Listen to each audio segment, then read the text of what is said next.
Right, welcome to Better Space Limited, where emerging space economies take the spotlight on our Space Diary, becoming a space leader podcast show. I'm your host, Mustapha Agbadi. Strap in tight as you're currently in the front row seat, embarking on a journey to the future of space governance, policy, and innovation. What does it really take to become a space diplomat? In this inaugural episode of Space Diaries, Becoming a Space Leader, Professor Kai, the former IISL president and UN COPUOS Legal Subcommittee chair, takes us inside the world of space diplomacy, law, and global governance. Can you tell us how you began your journey into space law and diplomacy? Well, with pleasure, Mustapha. Thank you for that initial question. And I should say two things, two moving powers, I would even say. The one is the vivid interest in space. Space is simply not normal. It's exceptional, I would say. And it's always good to find a field of activity which is exciting. So my vivid interest. And then also, and I would say even equaling the vivid interest, is a kind of idealism. Because outer space and space, we will come to that certainly in more detail, is a global common. And global commons are something special in international politics. And they are something special because they are not owned by anybody, but they are owned by everybody. And this is an element of idealism in our world. And when you can work in such a field, I think it is idealism which is always and also driving you. And with that, I would say it's the prime elements which brought me into working in space, into doing political science studies, writing a thesis, a doctorate thesis on satellite uses, and then entering the field in the then German Space Agency, and then moving slowly into European and then global politics. So when you said global commons, for our listeners who probably might have been hearing this word for the first time, do you also mean like the high seas, the atmosphere, Antarctica and stuff like that? Yes, exactly. We only have these three global commons, and they are spaces outside national jurisdiction. So one member state of the UN or one single country cannot occupy or claim appropriation in these fields, in these spaces. And as you pointed out, it's Antarctica, it's the high sea and the deep seabed, and it's outer space. And we have treaties for each of them, which fix and which really make it concrete that there is no national appropriation, but there is a governance by all, and that the countries have to come together and to then see how to use, how to handle these spaces. And this is something which requires good diplomacy, good understanding, but also a common interest in maintaining these common spaces which are global goods. Professor Kai, I mean, quite of our listeners are also young space law professionals, aspiring students who look at all these broad ideas, especially those from emerging nations. What's one advice you'd like to give them for those young people trying to pursue a career in space law and diplomacy? Well, they should have that interest, that fascination. They should not only go there to make a living and to develop the economy, I would say. It is also something that they deal with this global common, that they feel an obligation also as people working in climate action, for example, that you feel an obligation that you have to maintain the character of the global common, and that you want that the benefits from using this global common are equitably shared.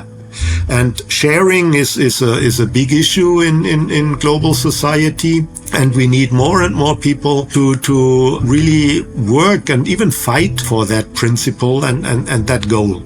Our next question is, so currently as the president of International Institute of Space Law, under your leadership, I know just several working groups that are touching topics about space traffic management, artificial intelligence in space, satellite connectivity in Africa. One thing our listeners would like to know is how are regional voices, especially from those from underrepresented area, included in these efforts? Well, Mustapha, you already mentioned it. When you mentioned the titles, there's at least one which is directly related to an issue which is focusing on the Global South exclusively, satellite connectivity in Africa. For all others, it's absolutely obvious, space traffic management as well as AI, or what we recently did, the night sky, preserving the night sky, preventing light pollution. They are all issues of global concern. And what is also important, it is not possible to handle these issues just by the North or just by the South. Everybody, all the actors, have to get together. Space traffic management. You can only have a working space traffic management system if all countries, first of all, work on the rules and then abide by these rules. It's useless just to try to impose rules and regulations where then nobody cares about and acts accordingly.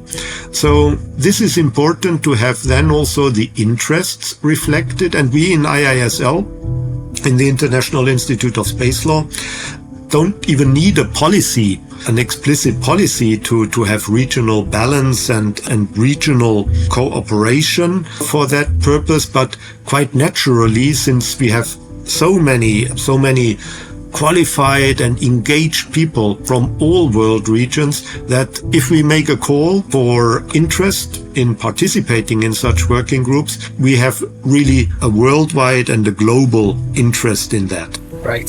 So in practical terms, could you tell us maybe one challenge that this process entails in terms of your working groups from collating data, doing this study, publishing them? Are there any challenges that you face in the organization in terms of seeing how these publications could influence national or international space policy as a whole? I don't see any, let's say, challenges or problems. It's always the question, how can we best make an impact? Let me tell you a story or an example for that. Light pollution, preserving the night sky. What we said was, first of all, this is a problem for practically everybody who is also living in dense populated areas. It's a problem for astronomy around the world, not only for some places. So that means this is a topic which is of global interest. Then we thought, who is currently working on regulation where this might be put in? And of course, it was the UN COPUOS, the United Nations Committee on the Peaceful Uses of Outer Space. There we presented the results, we made a working paper, and we tried to influence then the reports which emanated from that committee. But then we also did something very interesting, and this is a model case I also want to develop for other activities in IISL.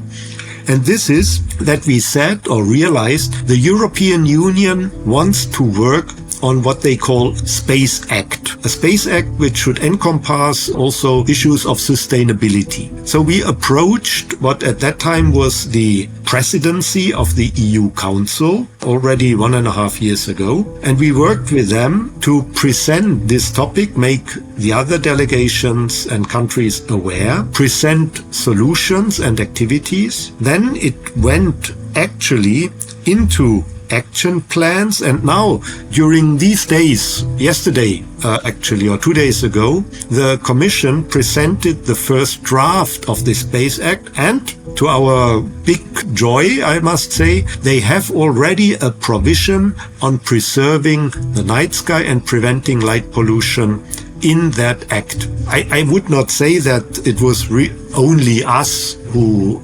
were responsible and had this kind of success there. There have been a number of other initiatives, but this is where I am very glad that IISL has a real and specific impact. We now try that also with the studies on artificial intelligence and others. And this is then our kind of benchmark where we say we met the challenge to make our products, our reports really having an impact. And with that, we are really satisfied. Oh, that's quite a lot of tasks to carry out, and I'm really happy that the first draft has gone through the process.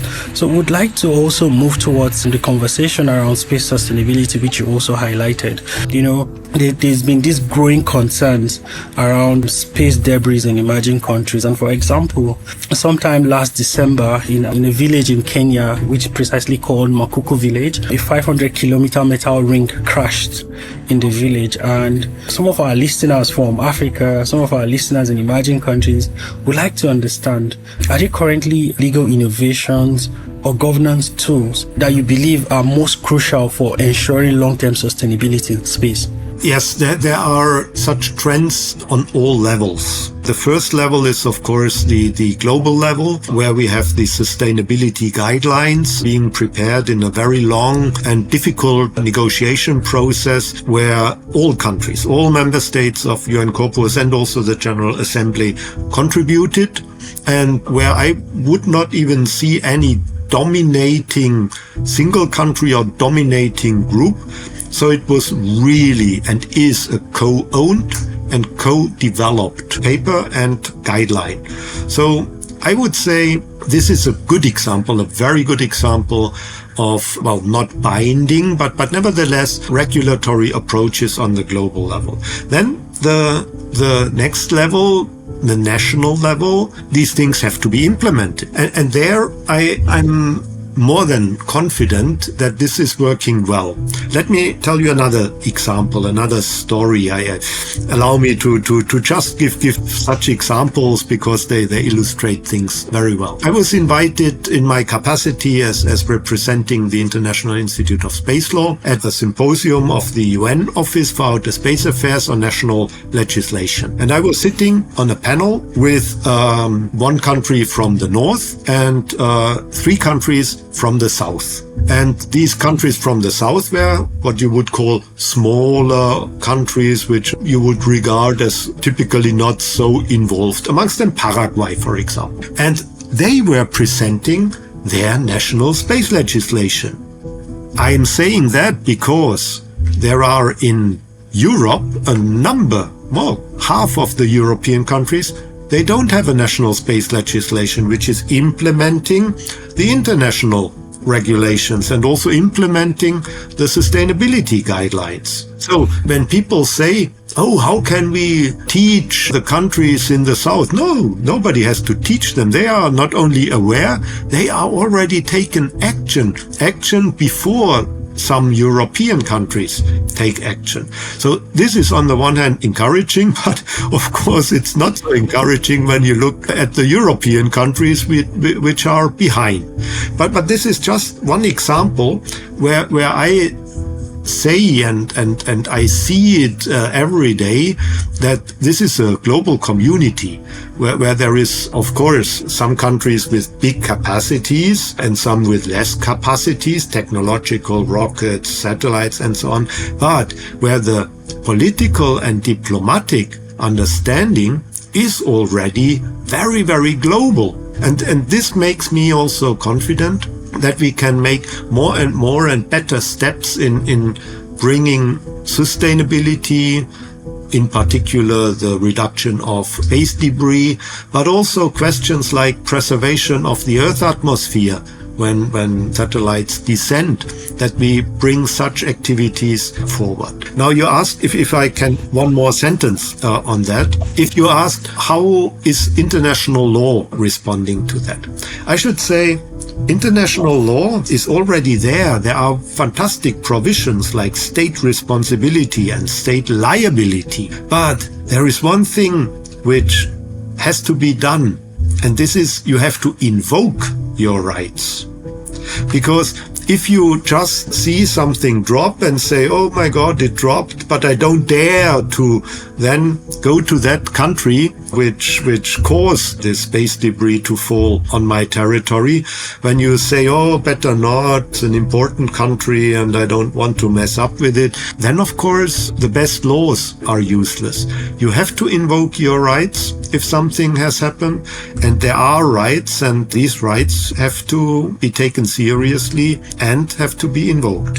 Thank you so much. Professor Kai, would you mind just telling, for like our audience that do not know, maybe could you just tell them a little bit of those rights you are referring to, just one or two of them? Yes, there is, for example, the right that you have access, free access to outer space. This is not trivial, because nobody is allowed to hinder you to use outer space. You, of course, are not allowed to enter the airspace of a sovereign country, but outer space is free for use and makes the outer space a global common and makes it so important. Then the other right is, this is very important, that all the countries have to take due regard on the activities of other countries. So it means that in the treaty there is pointed out that a country has the right to ask for consultations if they think their own activities are hindered by another country. And this is also something which you do not necessarily find in other fields of international law.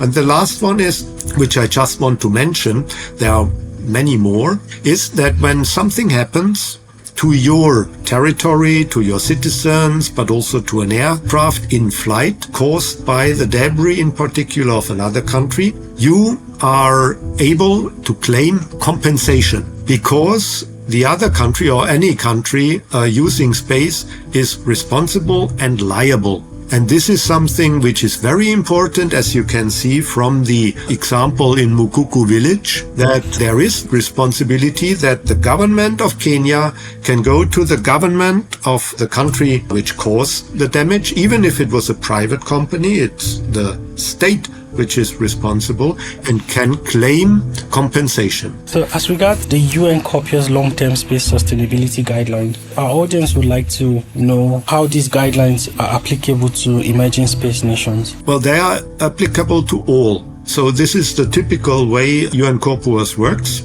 It is universally applicable. And sometimes people say, oh, shouldn't be the rules, if we have concrete rules, shouldn't we apply the rules differently to this category of country, that category of country? But I just explained to you that also in the spirit and in the understanding, self-understanding of the member states of UN COPUOS, they say we are all actors in outer space. Rules have to be valid for everybody, but also the rights. The rights have to be for everybody. And I think all these duties and rights, the obligations and rights, are very well balanced in the sustainability guidelines, meaning how do you control space debris, how to mitigate, how to then also work on the ground that safety, security and sustainability is guaranteed. All these also technical and procedural guidelines, they are very well balanced and reflect that there is only one category of countries, and this is the category of spacefaring countries from the north, from the south, with the same obligations, but in particular also the same rights. I would also like to know, looking ahead, what do you believe will be the most transformative legal challenge in outer space over the next 10 years? I would say it is to establish space traffic management rules.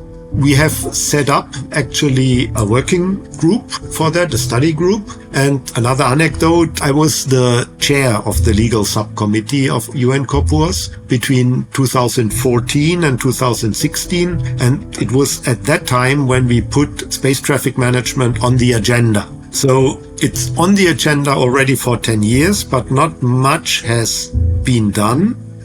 But now we get serious with that working group. And that teaches us also a lesson. And the lesson is when you say, oh, the UN is slow, oh, they are having that on the agenda, nothing happens. Be confident at the right time, the right moment, then something happens. And this took almost 10 years, but now something is happening.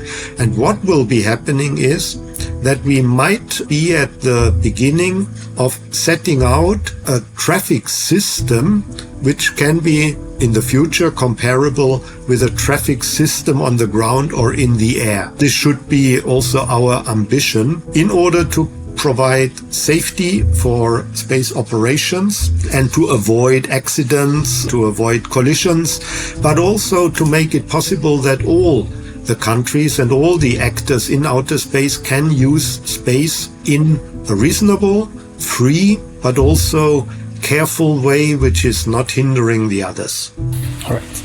Thank you so much for that. So now this question is directly channeled towards the next generation of space diplomats and young space lawyers who are preparing to address this issue of space traffic management. So my question would be, how do you think they should prepare for this technically, diplomatically, and ethically? How do you think they should prepare to address this issue, looking at how delicate it is for space sustainability in the future, both now and in the future as well?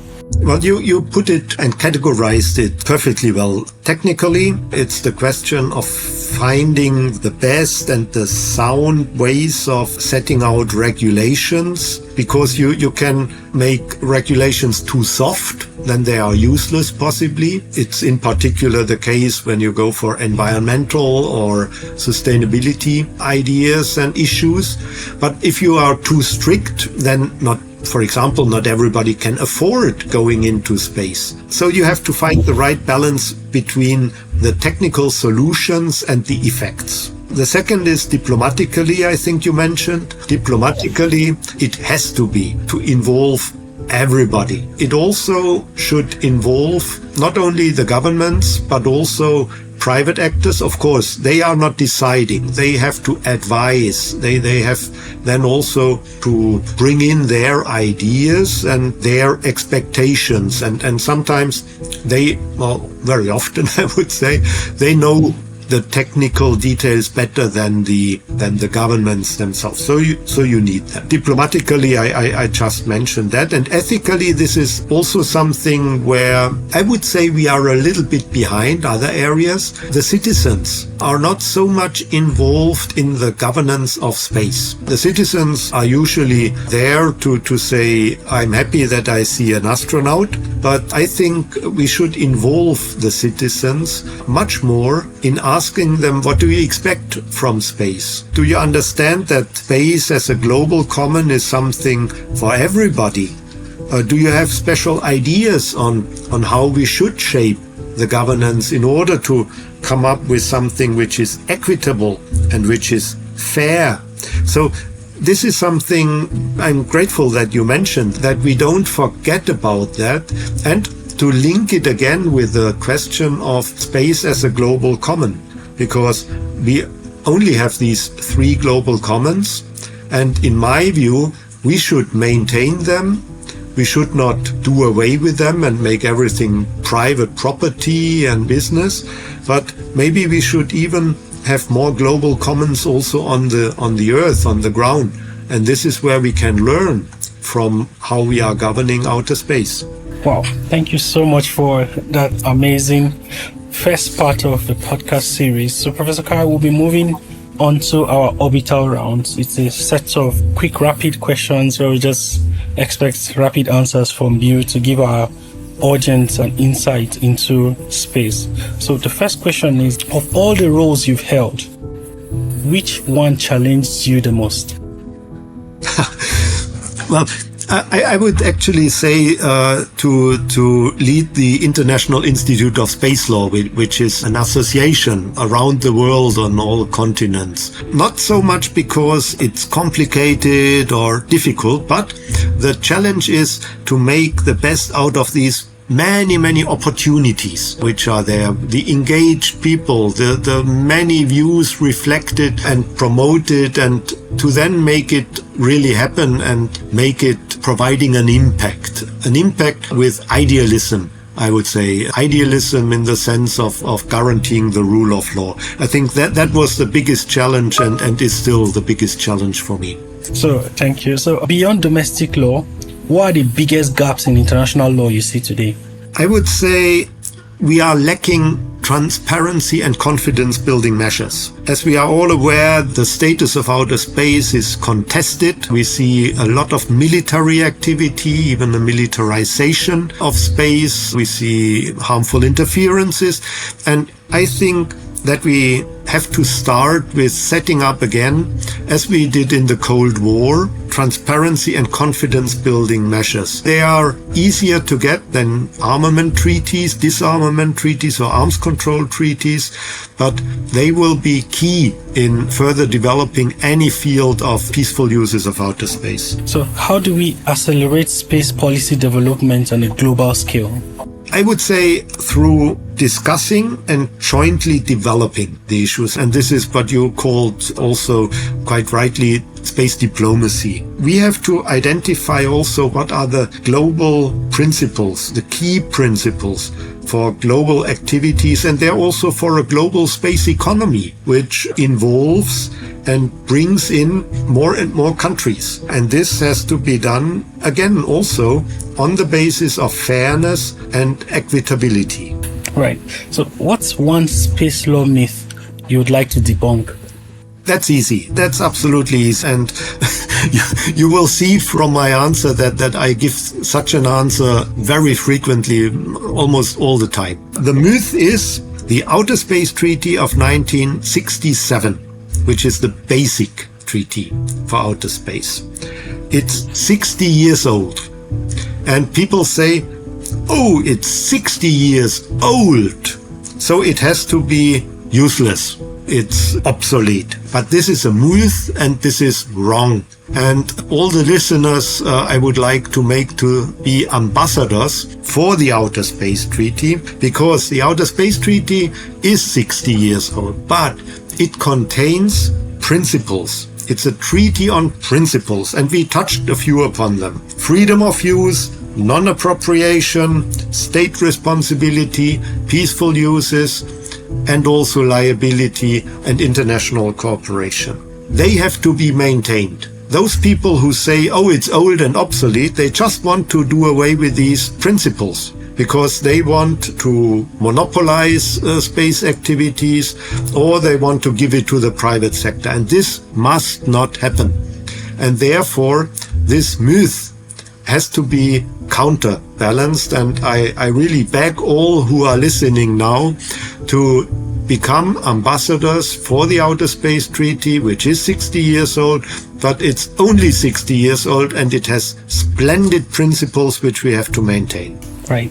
So our last orbital round question is, if you had 1 hour each week, which space issue would you spend it on? Yeah, maybe my answer is surprising. I would not spend it on space policy or law. I hope I don't disappoint you. I would, because as a space policy and law person, I very much admire our engineers, because they are doing fantastic stuff. They land on the moon, on a comet, they have constellations, they manage so many technical issues. Now, I was also, anecdote, responsible for some time education in the European Space Agency. So education, a program to bring space into schools, universities, and primary education.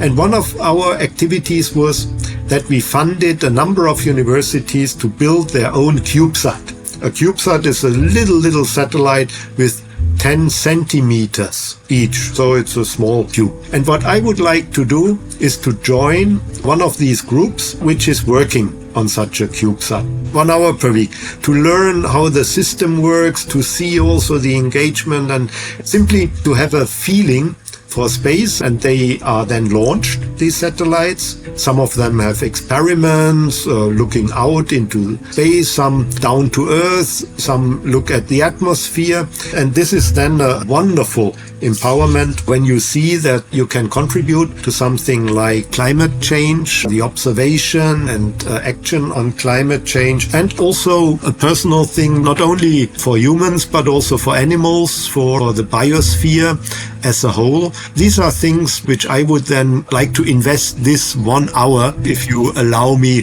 to spend it outside of my field of space law and policy. That's quite interesting. Very, very interesting. So this brings us to the end of this episode with Professor Kai.